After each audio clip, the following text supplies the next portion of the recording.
Welcome back to When Harry Met Board Games, where we feed our people with relatable content and our victory condition is your satisfaction. I'm Harry, and don't forget to subscribe to our channel and also to click on that bell button so that when we are doing our thing, YouTube lets you know. I am very excited because today I will start my top 100 board games of all time. Last year, I recorded and shared with you all my top 50 board games of all time. I did prepare a list for the full top 100, but I only made videos for the top 50. This year, I'm covering 100 games. And one thing that I like to point out is the fact that I've learned 83 new games in the last year or so. So there's going to be lots of new games on this list, lots of games that have been bumped down, lots of games that have been knocked out of the top 100 altogether. So without any further ado, let's get straight to my top 100, starting with my number 100. My number 100 board game of all time is Downforce, originally designed by Wolfgang Kramer, and this edition here is put out by Restoration Games and its team of designers and developers who have reworked, revamped this game, streamlined it, made some tweaks here and there to make it more competent or competitive in today's market of modern board game designs. And this game here, I think it was originally designed in the 1970s by Wolfgang Kramer, his first iteration of this. So this is a very old and classic game. But I like this. This is basically a NASCAR type of car racing game. And it's card playing to manipulate the cars, the vehicles, the race cars that move around the racetrack. But it's interesting because the game starts with an auction where players are bidding for control of one of these 6 different color race cars. And basically, you're factoring in things like your hand of cards at the beginning of the game, which race cars you feel like you're going to be able to be in more control of based on what your hand is. Also, the special ability that is linked together with the different race car, because there's a bunch of different special abilities that allow you to break and bend the rules. And you're factoring those things in as you're bidding for the different cards. And then you're playing the cards to move the race cars. And what you're looking at is from top to bottom, the different color of the race cars move different amounts according to the card. And you're factoring all these things in and you're maneuvering it. And sometimes you're leveraging and you're blocking opponents to make it harder for them. Sometimes you're choosing the lesser of two evils as to which opponents you may or may not want to help. But there's also betting that happens as the game progresses where you could win this game even if your cars or your race cars are not the winners. Because if you bet on the right card, on the right car to win, the right race car, then you have a really good chance of winning. My number 100 board game of all time, Downforce. Now let's move on to my number 99. My number 99 board game of all time is Ganz Schön Clever, designed by Wolfgang Warsch. And this edition here is by Schmidt Games. This is a roll and write game, but it's very abstracted. Lots of these roll and write games have nice little themes that are cute, interesting, and add to the gameplay. This is all just a bunch of sections with numbers and colors, and you're just trying to figure out which of these different sections will you focus on, right? You got a blue, a yellow, a green, a orange, and a purple. And they all score you in different ways. So you're rolling the dice and you're drafting them, whether you're playing solo or you're playing competitively, you're drafting these dice and you're making your decisions. And what happens is as you complete different rows or different columns on these different spots, you unlock certain things. Not only do you get points, depending on how many of these you cover up and X out, but you also get, you unlock special abilities. You unlock the ability to X out a couple other boxes, so many different things. And sometimes what happens in this game as the game progresses is you end up having some incredible combos where you cross out a spot that completes a row that unlocks an ability that allows you to put another X on another color section that unlocks another row that, you know, it's really, really cool, really neat. And you feel so impressed with yourself when you unlock those amazing combinations, right? Really cool, really neat. Again, very abstracted, but it gets the job done. I like playing this solo. It's a nice little puzzle for me, and I knock out several games in a row. My number 99 board game of all time, Ganz Schön Clever. And now we move on with my number 98 board game of all time, and that is In the Year of the Dragon by Stefan Feld. and this is published by Ravensburger. This is the 10th anniversary edition. This game has actually climbed down my list drastically. This was actually ranked number 46 on my list this last year, and now it's dropped down to 98. The truth is, I do like this game, but my wife Lily likes it more. This is famous for being Stefan Feld, one of his meanest games, if not his meanest game of all time. And it's not that the players are necessarily mean to each other. The game itself beats you up because basically players are preparing for this calamitous year, the year of the dragon, where all sorts of disasters are going to strike, and you know what's going to happen and which order it's going to happen, which is an advantage the players have, but it's impossible. The game goes through 12 rounds, each round representing a different month of the year of the dragon. It's impossible to prepare for all of the bad things that are going to happen. You might be able to brace yourself for 3, maybe even 4 of those things, but a good 6 or 7 of those things are going to knock you out. They're going to make you face casualties. You're going to lose citizens in your palace. You're going to lose money. You're going to lose victory points. All these different things are going to happen as the game progresses, and you're just trying to make decisions based on what is the most likely or beneficial scenario immediately in the immediate present, and also based on the decisions that your opponents are making. If they make it too hard for you to prevent one disaster, you're probably better off investing in preventing another disaster. Cool game, nice and neat. Again, my wife Lily really likes it, so that has helped it over the course, but it has gone down a little bit on my personal top list of games of all time, but I still appreciate it for what it's worth. My number 98 board game of all time in the year of the dragon. And I think I forgot to mention that Downforce and Ganshan Clever are both new games for me, and are, of course, because of that, are the first time that they're showing up on the list. My number 98 in the year of the dragon. And now we move on to my number 97 board game of all time, and that is A Castle for All Seasons, designed by Inca and Marcus Brand and published by Rio Grande Games. This is also a game that's new to me this last year.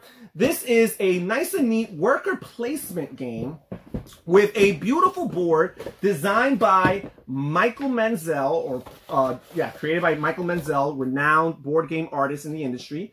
It has some cool resource management and worker placement, as I alluded to before. And basically players are collectively working towards the building of a palace. Sounds very familiar. There's similar games out there. So this game is cool because there's a bunch of different worker placement spots, but you have to pay money in order to get those spots. It's not just a matter of first come, first serve. It's not just a matter of these spaces need to be unoccupied and available for you to place your workers there, but it's also that you have to have the money, the coinage, in order to pay for those spots. And the different spots benefit you in different ways. So managing your resources, but also managing your money, is very crucial to your success in this game. Now, the cool thing is that the workers are there permanently. So there's this fixed idea, this fixed decision making, where you just cannot put your workers and be like, well, you know what, if that doesn't turn out so well for me, I'll do something else on a future round. No, those workers are there. They're committed to that cause. So you might as well invest in whatever benefit it is that they give you for that space. Really cool, really neat. Can be a little bit frustrating when things don't go your way. I like this game. I think it's a unique game within my collection in the sense, not that the overall concept is unique, but in the fact that it does it a little bit differently. However, I do prefer the games that are more famous and renowned within these style of games, which is why this game has only made it as high as my number 97 board game of all time, A Castle for All Seasons. Now we move on to my number 96 board game of all time, and this is not a new one. This was actually ranked number 58 for me last year. This is a classic board game, still ranked in the top 100 on BoardGameGeek.com, and that is Tigris and Euphrates, designed by Reiner Knizia, in this edition here by Fantasy Flight Games. This is a game that I was speaking about the Year of the Dragon. This game is mean, but it's mean because the players are mean to each other, because there is so much conflict going on in this game. The classic phrase of internal versus external conflict, right? You have all these different battles that are taking place, and it's all a matter of tile placement. Players are placing their different tiles, creating their own unique separate kingdoms with all their different color-coded leaders, and basically every once in a while, players, well, quite often actually, players engage in conflict because a tile is placed or a leader is placed that either merges two or more kingdoms, or perhaps even more, brings a challenge between two leaders of the same type of leader, but from different players in that same kingdom. So it forces some type of battle. And the battle is usually pretty simply determined. You compare different colors on the board, plus players can assign colored tiles from their own hand, right? You have a hand of tiles of the different colors, and you can add those to the combat to determine who is the winner. Now, the cool thing about this game is that as you're placing tiles of different colors, and as you're engaging in combat within these different spheres, represented by the different colors, you're collecting victory point tokens in all these different colors. And there's 4 different colors: red, black, blue, and green. And your final score is the color in which you scored the least in. So in this game, you want to be well distributed. You do not want to neglect one area, because even if you do amazing in the other area, it's not cumulative. You're looking at the color in which you did the worst, and that's going to be your final score. So you've got to factor that in. Fun, cool, mean game. I haven't played it much recently, and that's probably a reason why it has gone down. And it's definitely not the kind of game that is for everybody. My number 96 board game of all time, Tigers and Euphrates. And now we move on to my number 95. And my number 95 board game of all time is new to me this year, and that is Steam, designed by Martin Wallace and published by Mayfair Games. This is a train-themed pickup and delivery game where players are working to build a intricate network of tracks that connect different cities to one another, with the ultimate goal of transporting different colored cubes from one city to another city within their network that matches the color of that cube. And basically, quite often, you are using and interacting with other opponents' network of tracks as well to get to the cities you want to get to. But you need to make sure that most of the different tracks that you use to get to one city are your own, right? You could only use a certain amount of your opponents. And you're factoring all these things in. There's a really cool turn order mechanism in this game where the turn order is always going to vary, and players are going to be striving and working and paying money towards these different special abilities that each round will give them a certain advantage over their opponents. And factoring that in and deciding when to go for one ability versus another is very key and crucial to your success in this game. Really cool. The neat thing about this game is that every time you score from making a successful delivery, you have a choice. You either increase your victory point total, which is ultimately how you win the game, or you increase your income, right? Because your income is something that you're managing throughout the game. Your income, I had this upside down the whole time. Your income is allowing you to not only make the different purchases, purchasing the tracks, purchasing the different resources, and purchasing all the different abilities that you're choosing for the round, but your income is also going to get you money at the end of the round so that you remain in the positive, right? You do not want to remain in the negative, because if you're in the negative, that is going to hurt you throughout the game, and you're going to ultimately lose lots of points because of that. So you're factoring that all in. You're trying to manage your income, but at certain points, you're also trying to increase your victory point total so you can win the game. Really cool, really nice system to balance.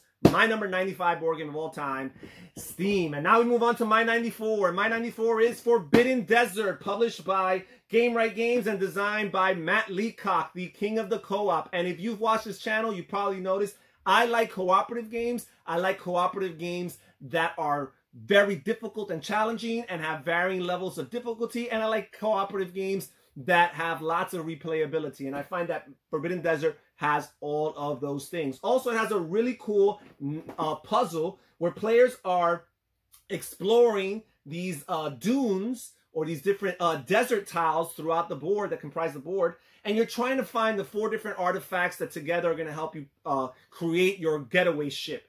And factoring these things in and trying to find the right coordinates as you have this shifting sand because of the sandstorm that's going on. Really cool, really nice AI, artificial intelligence opponent, so to speak, as far as the game is concerned. Really challenging. The player powers, the different roles, really create some uniqueness from one player versus another, and factoring those things in and working as a team in order to accomplish your ultimate objective of finding those artifacts and making your getaway ship so you could bail. Really cool. My number 94 board game of all time, Forbidden Desert. And now we move on to my number 93. And my number 93 is Santiago de Cuba, designed by Michael Renek and published by Ludonova Games.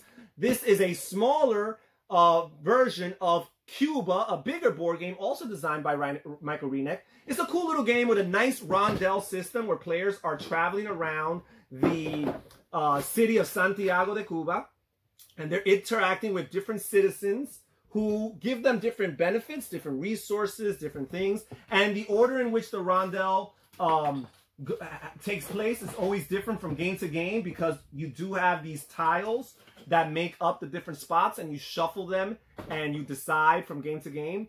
Really, really cool. And right after you go to a citizen and get whatever benefit it is they give you, you make a worker placement decision based on a color-coded flower that is on that citizen that you went through, right? And you basically have 12 different worker placement spots that, again, vary from game to game.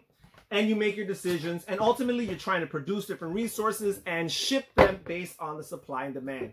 This is a very popular game with my wife Lily, who happened to have been born in Santiago de Cuba, so there is that.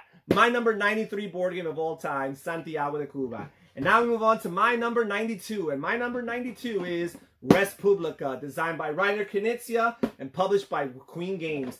This is a cool set collection game where players are turning in sets of different people group cards right here. And you've got the Vikings, and you've got the Anglo-Saxons, and you've got the Lombards, and a couple other people groups. And you're turning in sets of 5 of these in order to get different victory point cards throughout the game. Now, what's really cool about this game is that the way you accomplish this or set out to get the set is, well, first of all, at the end of the round, yes, you can freely draw a card and add it to your hand. You might even be able to draw multiple cards as the game progresses. But what's really cool is that there's trading going on. And the trading, the way it works in this game is, when you're making a trade, you present half of that trade offer. There is no room for a complete trade. I'll trade you this for that.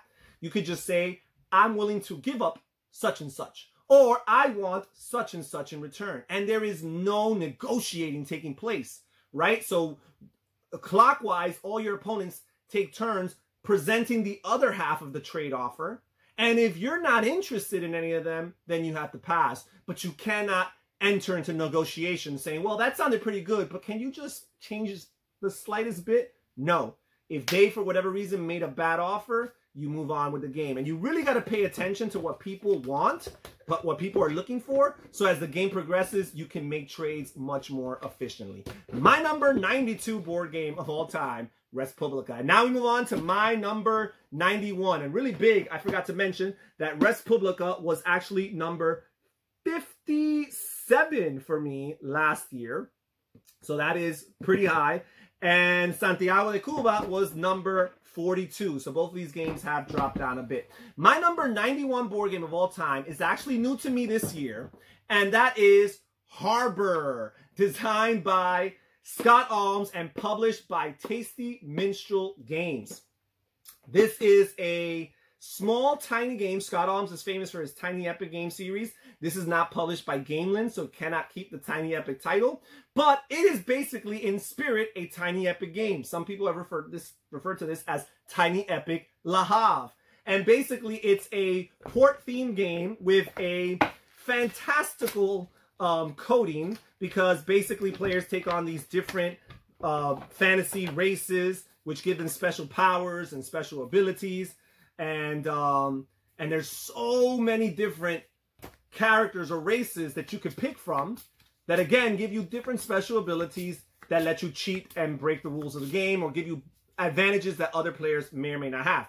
And basically, it's a worker placement game where you're placing your workers on these different buildings in the port that allow you to manipulate the production of resource, and ultimately you're trying to trade those resources for victory points. And what's interesting is, or for money that you can use to buy the buildings, because the buildings are actually going to give you the victory points. And what's interesting is that you have an ever-changing market of the 4 different resources. There's only 4 different resources in the game, but their value is ever-changing. So you constantly have to prognosticate what's going to be the worth of one resource in another turn or two, right? Because as soon as a sale is made by an opponent, that's going to instantly modify the current market, and it's going to fluctuate. And just managing that, manipulating all that is really, really cool. Some nice and neat streamlined worker placement. You only have 1 worker, kind of like in Le Havre. But what's also really cool is that it has a very functional solo variant with a very competent AI opponent. And that's something I look for in solo play. I like it when the solo games I play have an AI opponent, and I like it when the AI opponent feels like it's a threat to me. Like the AI opponent has a really good chance of winning those games. And that's something that excites me. And that's it. That's my number 91 board game of all time. Thank you so much for joining us here at When Harry Met Board Games. Click on one of these videos that you see on the screen right now. If you're seeing them, it's because YouTube thinks there's a really good chance that you'll like them. Also, check in my description down below. See how you can join my Patreon and support this channel and be more involved in the creative process and the behind the scenes. This is Harry saying take care, everybody. Stay safe, stay healthy, and have fun gaming. Bye-bye.